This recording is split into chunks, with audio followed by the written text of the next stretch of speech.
Plato conceived this world to be the diversified appearance of ideas, which the soul, having known in a pre-existent state, previous to its birth into this relative sphere, is able to recognize, in some measure, in all things, but, in most instances, in a confused and obscured manner, so that the earthly life is a process of recollection or rediscovery of the essential nature of things.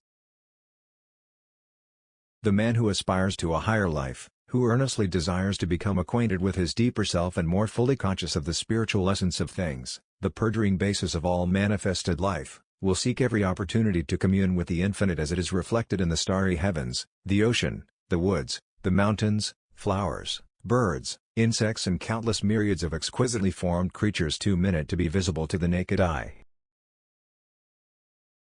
The genuine lover of nature breathes in and absorbs her spirit whenever he comes into her presence.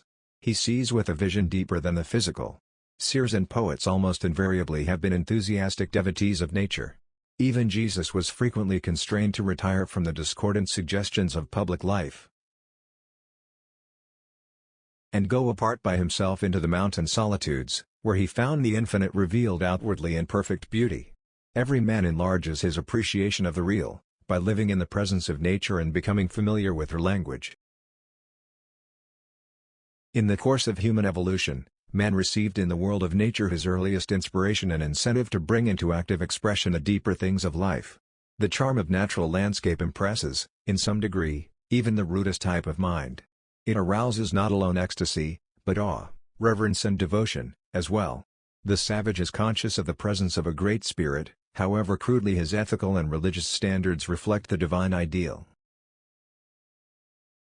Evolution in the religious, as in the natural world, has been so gradual as to be scarcely perceptible from generation to generation. The religious instinct in man first assumed the guise of superstitious fear, and led him to worship the heavenly bodies, natural forces, wild animals, and images designed to personify invisible powers, which his fancy clothed with attributes utterly abhorrent to the more refined instinct of a later period. Each individual mind, and each race, from primitive man to the highest type of the present day, has entertained some characteristic conception of the Supreme Being.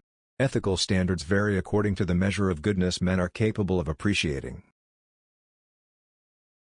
As the world of nature appears to each observer an embodiment of beauty to the extent that he has eyes to see, so the world of religion reveals to every individual just as much divinity as his power of discernment enables him to feel. Every man's God and every man's religion reflect his ideal of life.